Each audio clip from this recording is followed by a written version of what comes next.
আবারও গাজা পুনর্গঠনের নামে ফিলিস্তিনিদের উচ্ছেদের মনোবাসনা ব্যক্ত করলেন ডোনাল্ড ট্রাম্প। ওয়াশিংটনে ইসরায়েলি প্রধানমন্ত্রী বেনিয়ামিন নেতানিয়াহুর সঙ্গে বৈঠকে বিস্তারিত পরিকল্পনার কথা জানান মার্কিন প্রেসিডেন্ট। বলেন, গাজার নিয়ন্ত্রণ নিয়ে সেখানে মুক্ত অঞ্চল তৈরি করে আবাসন ব্যবসা করতে চান তিনি, আর সেজন্য অন্যান্য দেশে সরিয়ে নিতে হবে গাজাবাসীকে।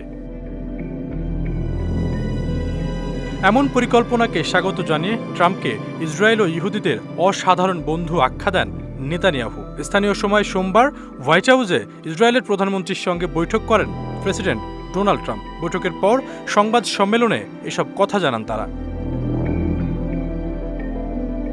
সংবাদ সম্মেলনে ডোনাল্ড ট্রাম্প নিজেকে ইসরায়েলের প্রত্যাশা অনুযায়ী সেরা মার্কিন প্রেসিডেন্ট হিসাবে বর্ণনা করেন। অপরদিকে নেতানিয়াহু মার্কিন প্রেসিডেন্টকে আন্তরিক ধন্যবাদ জানান। বৈঠকে তারা ইসরায়েলের উপর আরোপিত শুল্ক, গাজায় যুদ্ধ এবং ইরানের পারমাণবিক অস্ত্র তৈরি নিয়ে আলোচনা করেন। বৈঠক শেষে সাংবাদিকদের নেতানিয়াহু বলেন, ইসরায়েল নতুন জিম্মি চুক্তি নিয়ে কাজ করছে। আমাদের আশা এটি সফলতার মুখ দেখবে এবং হামাসের কাছে বন্দী ইসরায়েলি সব জিম্মি মুক্তি পাবে। তবে গাজা থেকে ফিলিস্তিনিদের অন্যত্র সরিয়ে নেওয়ার ব্যাপারে জোর দাবি জানান ট্রাম্প এবং যুদ্ধ অপরাধের দায়ে অভিযুক্ত নেতানিয়াহু।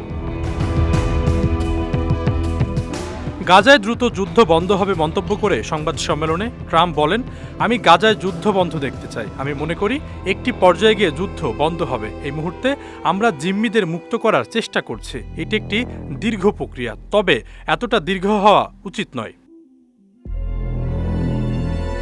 দখলদার ইসরায়েলের সাধারণ মানুষও জিম্মিদের মুক্ত দেখতে চায় উল্লেখ করে ট্রাম্প বলেন, ইসরায়েলি জনগণ অন্য যে কোনো কিছুর চেয়ে জিম্মিদের মুক্তিকেই বেশি প্রাধান্য দিচ্ছে। নেতানিয়াহু জিম্মিদের মুক্ত করার বিষয়টি গুরুত্ব দিচ্ছেন। মার্কিন প্রেসিডেন্ট বলেন, আমরা আরেকটি যুদ্ধবিরতি চুক্তির ব্যাপারে চেষ্টা চালাচ্ছি। ওয়ালটন আবারও মিলিয়নিয়ার অফারে ওয়ালটন ফ্রিজ কিনে আপনিও হয়ে যেতে পারেন মিলিয়নিয়ার। গাজা ইসরায়েলি আগ্রাসনে প্রতিদিন মারা যাচ্ছে শত শত মানুষ। সম্প্রতি দুই দেশের মধ্যে যুদ্ধবিরতির চুক্তি হলেও চুক্তি ভঙ্গ করে ফিলিস্তিনে হামলা অব্যাহত রেখেছে নেতানিয়াহুর সন্ত্রাসী বাহিনী। আশরাফুল ইসলাম, বিজয় টিভি, ঢাকা।